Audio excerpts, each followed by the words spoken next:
Assalamualaikum warahmatullahi wabarakatuh. Perkenalkan, saya Muhammad Hafiz, dosen dari Universitas Negeri Malang.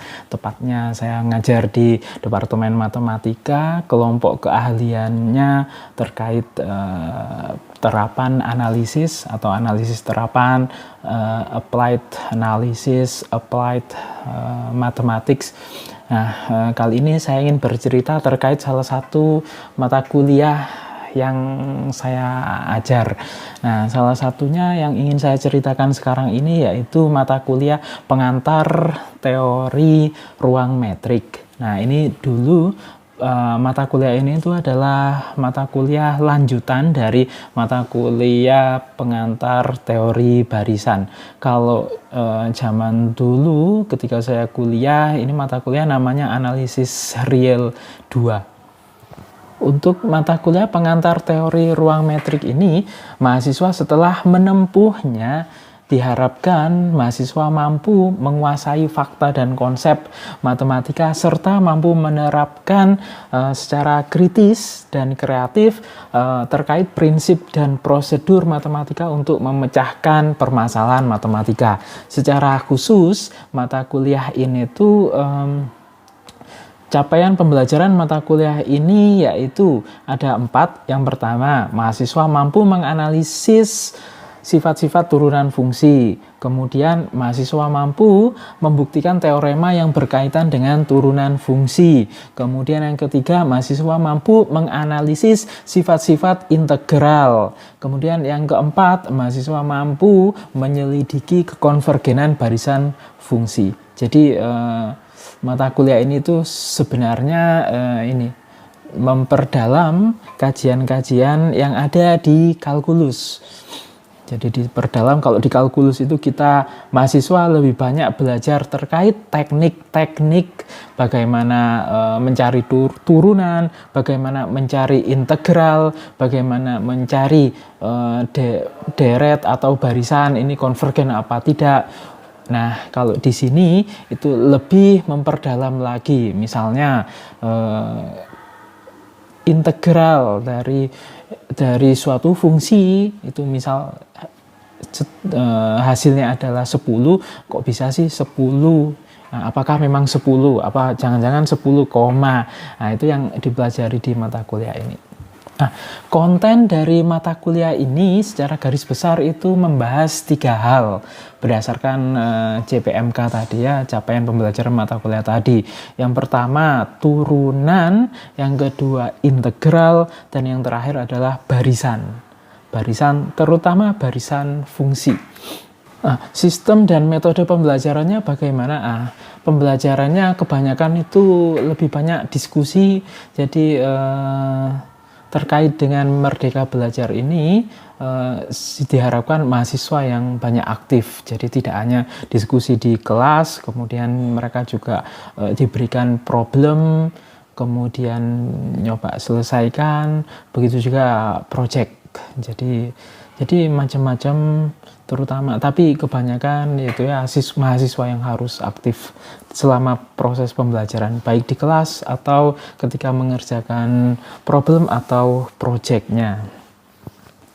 Kemudian interaksi, nah interaksinya ini ketika di kelas saya mencoba mahasiswa yang mengkonstruk pengetahuannya, mahasiswa yang misalnya dikasih suatu problem, nah mahasiswa itulah yang harus menganalisis problem tersebut. Jadi kayak apa saja yang diketahui, kemudian kira-kira teorema apa yang sudah dipelajari atau aksioma atau fakta apa yang sudah dipelajari dan bisa digunakan untuk memecahkan masalah itu tadi. Jadi mahasiswa yang latihan belajar untuk kritis kira-kira ini. Jadi tiap langkah ketika menuliskan jawaban atau menuliskan ide bagaimana memecahkan masalah itu, mahasiswa yang harus kritis ini langkahnya benar apa enggak, langkahnya didukung oleh aksioma atau lema atau teorema yang sah apa tidak. Kemudian mahasiswa juga harus kreatif dalam menyelesaikan soal itu tadi. Misalnya, jadi nggak hanya sekedar menerapkan rumus, menerapkan teorema, tapi juga harus kreatif. Jadi biasanya soal-soal yang saya berikan di kelas itu tidak langsung ketemu jawabannya, tapi harus berpikir dulu kreatifnya di mana. Jadi itu mereka belajar seperti itu. Terus ini bagaimana sistem penilaiannya. Nah, mengacu pada aturan dari UM, juga aturan dari kementerian. Nah, ketika menyusun RPS, maka penilaiannya itu harus ada UAS dan UTS. Saya setuju dengan arah kebijakan kementerian yang tanda kutip sangat menyarankan dosen atau guru untuk melakukan pembelajaran dengan metode atau strategi problem based learning atau project based learning. Kenapa? Karena kayak mahasiswa atau siswa itu diberikan suatu problem, benar-benar problem. Nah, dari problem itulah mereka akan mencoba mencari bagaimana memecahkan problem ini. Nah, kenapa? Karena kedepannya entah itu di masyarakat, entah itu di dunia kerja nantinya, mereka pasti akan menghadapi banyak sekali problem. Nah, dari problem atau mereka pasti diberikan suatu project. Nah, di kehidupan nyata atau di dunia industri. Makanya sekarang mulai di kelas itu kita latih untuk itu. Ada problem, ada project. Nah, mereka harus menganalisisnya. Modal apa yang sudah dimiliki, yang sudah ada, atau fakta yang sudah ada. Nah, dari fakta itulah kita ingin, atau dari modal yang kita miliki itulah bagaimana kita bisa menyelesaikan masalah. Nah, langkah-langkahnya tentu saja harus ada aturan-aturan tertentu. Jadi tidak boleh ada aturan yang dilanggar, tidak bisa seenaknya sendiri. Nah, jadi sistem penilaiannya selain UTS dan UAS, bobot yang terbesar pada mata kuliah ini adalah problem atau project-nya. Nah, bagaimana pembelajaran saya di kelas? Silakan bisa dilihat ini ya, contoh cuplikannya. Selamat pagi, Assalamualaikum warahmatullahi wabarakatuh. Ya, kita masuk ke bab 7 terkait dengan integral Riemann. Nah, sebelumnya bagaimana kabarnya hari ini? Alhamdulillah baik ya. Nah, oke, sebelum kita mulai, kita berdoa terlebih dahulu ya. Berdoa dalam hati masing-masing, mulai.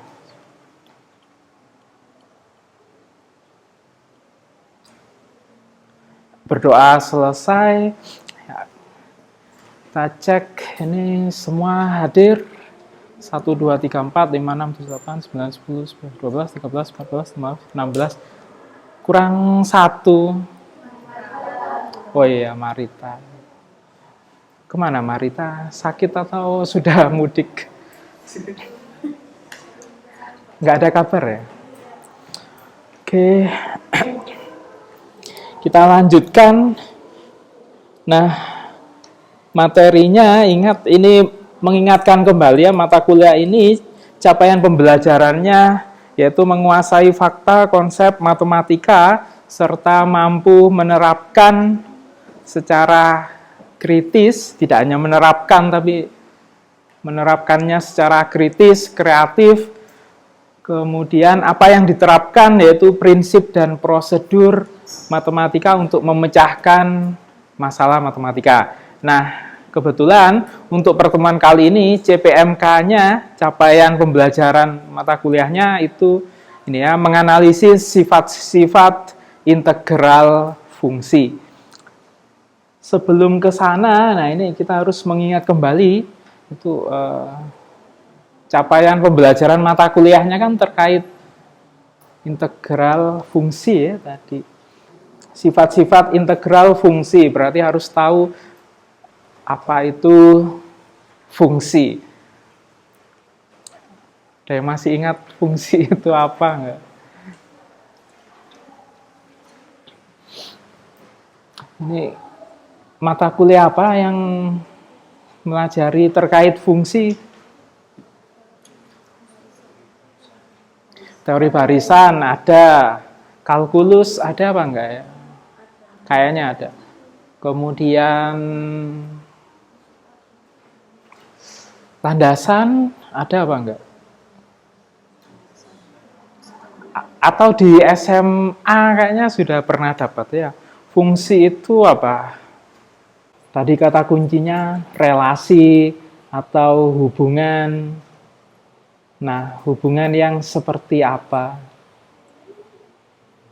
Ada syarat-syaratnya ya. Misalnya apa? Hubungan antara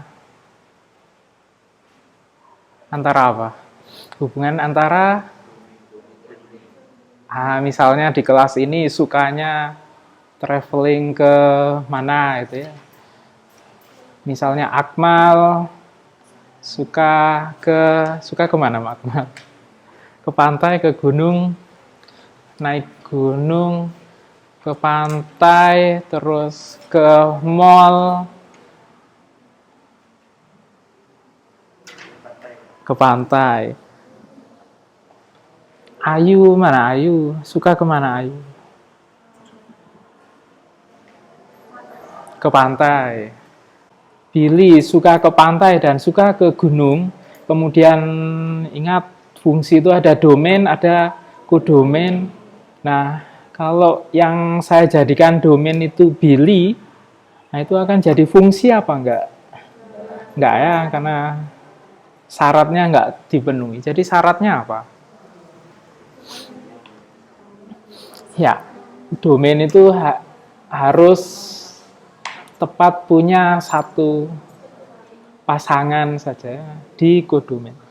Problem yang akan kita coba selesaikan ini. Nah, kira-kira gambar apa ini? Ayam? Bali ya. Ada lagi nggak opsinya? Kenapa ini langsung ke Bali?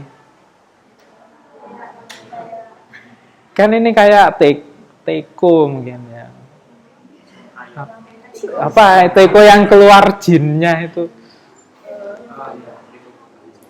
Atau kayak apa lagi ini?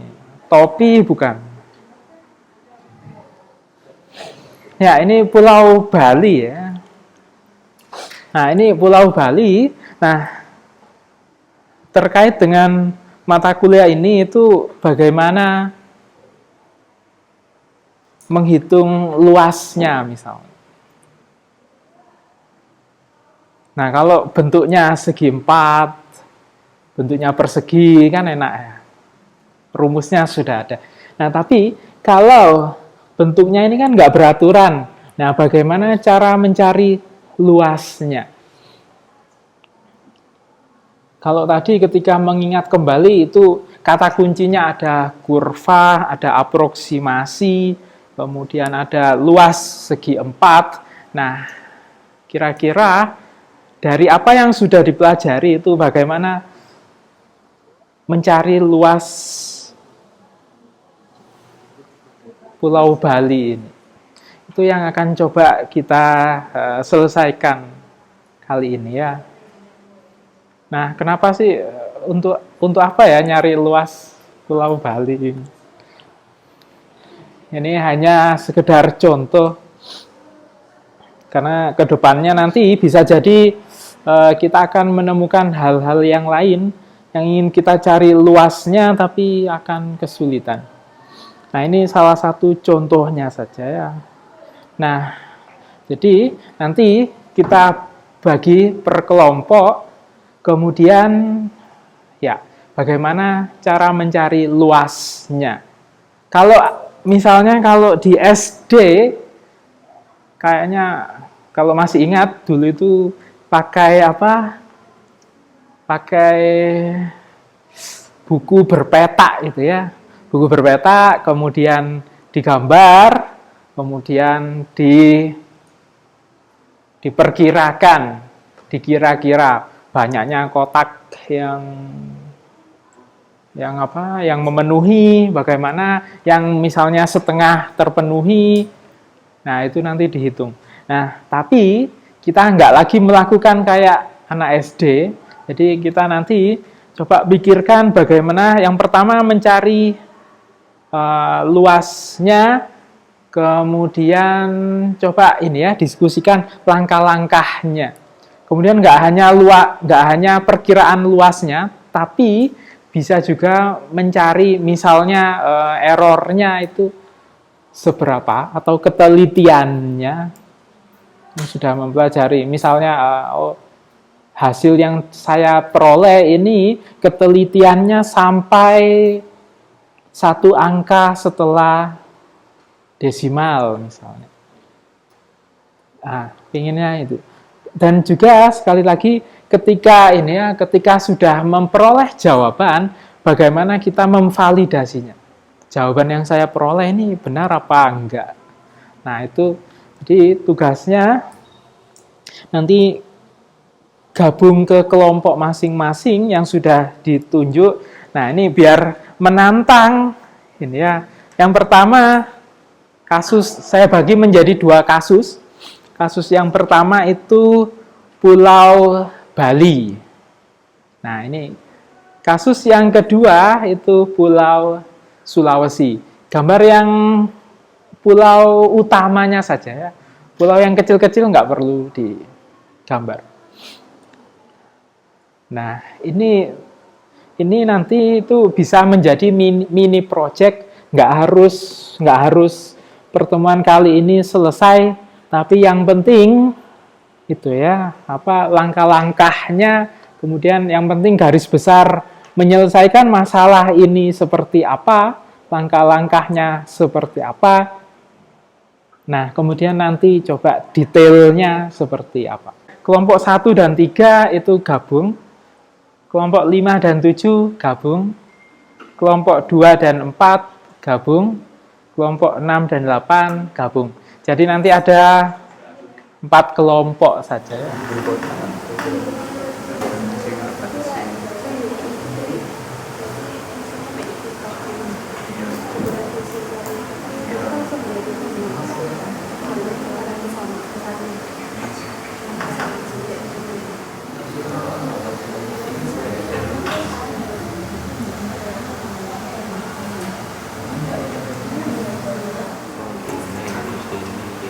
Langkah pertama jadinya apa? Partisi. Untuk menghitung luas dari Pulau Bali. Nah, Pulau Bali ini kan tidak teratur ya bentuknya. Nah, untuk mempermudah kita untuk menghitung luas ini, kita bagi menjadi 2 bagian. Di sini, ini bagian atas, kemudian ini bagian bawah. Nah, kemudian untuk mempermudah kita menghitung perbagiannya ini, kita partisi. Untuk yang atas ini kita partisi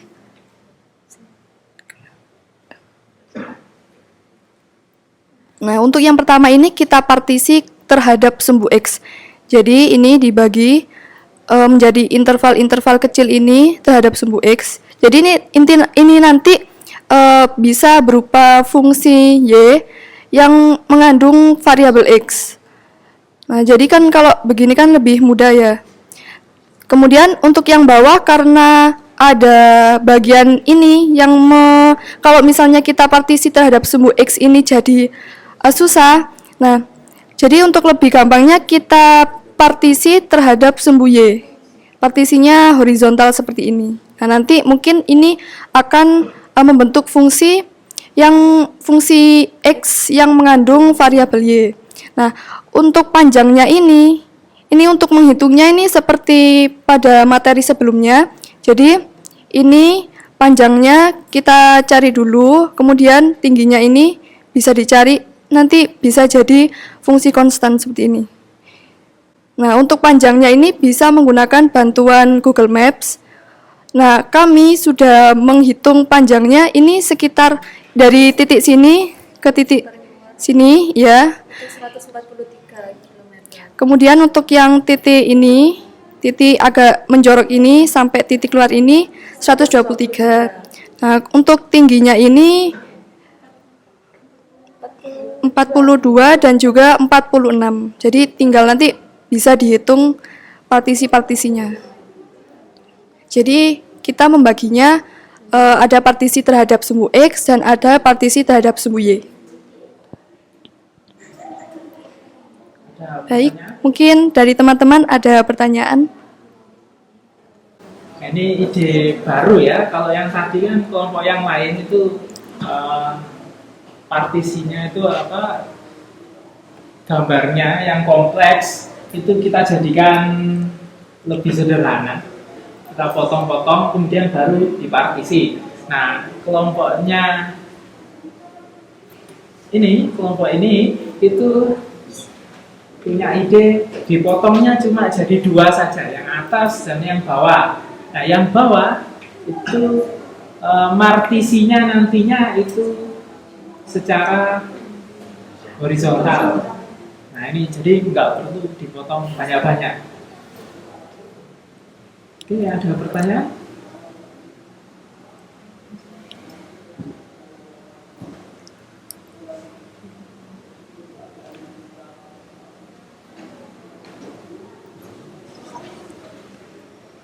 Nggak ada.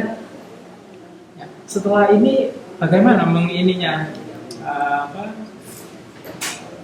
Berarti kan harus menentukan titik koordinat lebih detail ya, lebih detail. Nah itu tadi pakai apa? Pakai luas, panjang sesungguhnya di skala. Ini nanti sumbu 0,0 titik 0,0. 0,0-nya di tengah. Terus untuk yang lainnya itu mengikuti panjang. Oke, yang lainnya ngikuti itu ya. Kemudian, nah nanti kita hitung karena itu partisinya itu nanti jadi entah itu persegi panjang atau jajar genjang atau trapesium gitu ya. Nah dari situ errornya nanti bisa dicari.